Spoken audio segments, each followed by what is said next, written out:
Your salary is not making you poor, it's just making sure you never become rich. And the difference between those two is everything. Most people won't like hearing that. Not because it's wrong, but because it challenges something deeper, the belief that working harder and earning more will eventually lead to freedom. That belief feels safe, it feels logical, it feels like progress. But if you look closely at how most people actually live, a different picture starts to appear.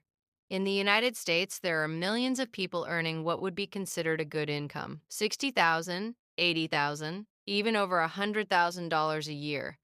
On paper, they're doing well. They have jobs, apartments, cars, routines. Everything looks stable. But behind that stability, there's pressure: bills that never stop, expenses that keep rising, a constant need for the next paycheck. The money comes in, and within days, it's already gone. Rent or mortgage, car payments, insurance, groceries, subscriptions, debt. Then the cycle repeats, month after month, year after year. This isn't just a phase. For most people, this becomes their entire financial life. And that raises an uncomfortable question. If earning more money is supposed to solve financial problems, why do the problems stay the same? Because the issue is not income, the issue is structure. From a young age, you were trained to follow a very specific path: go to school, get good grades, go to college, get a job, earn a salary, repeat. And for most people, that's exactly what happens. They follow the path perfectly because it feels safe, predictable, accepted. But that path was never designed to create wealth. It was designed to create workers, people who are skilled, reliable, and consistent. People who show up, do their job, and keep the system running. And there's nothing wrong with that until you expect it to give you financial freedom, because it won't. A salary is a transaction. You give your time and you get paid. Simple.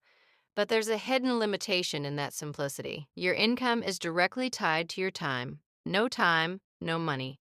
And time is limited. You only have 24 hours in a day, which means no matter how hard you work, there's a ceiling on what you can earn. Now compare that to how wealth is actually built. Wealth is not tied to time, it's built through leverage.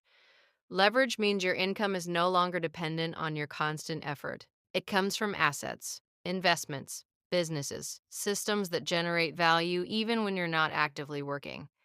This is the difference most people never fully understand. They focus on earning, while wealthy people focus on building. And here's where the trap becomes deeper. As your salary increases, your lifestyle increases too. Not because you're careless, but because it feels natural. You upgrade your apartment, you buy a better car, you spend a little more on comfort, and slowly your expenses rise to match your income. This is lifestyle inflation. And it's one of the biggest reasons people stay stuck.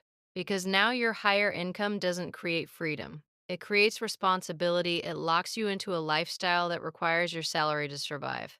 You can't afford to stop. You can't afford to take risks. You can't afford to lose your job. And just like that, your income becomes your dependency. Now think about time. Not money, time. Every hour you work is an hour you exchange for income. At first, that feels fair. But over years, that trade becomes your entire life. Days turn into routines, routines turn into years. And one day, you realize you've been busy the entire time, but never truly free. That's the difference most people miss. Being busy is not the same as building. And here's where things start to shift. Once you realize that salary alone cannot create wealth, you start asking a different question. Not, how can I earn more, but how can I make what I earn work for me? That question changes everything.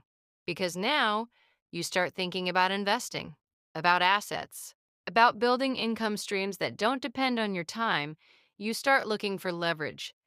But most people don't take this step, not because they can't, but because they're comfortable. And comfort is powerful. It feels safe even when it's limiting. It keeps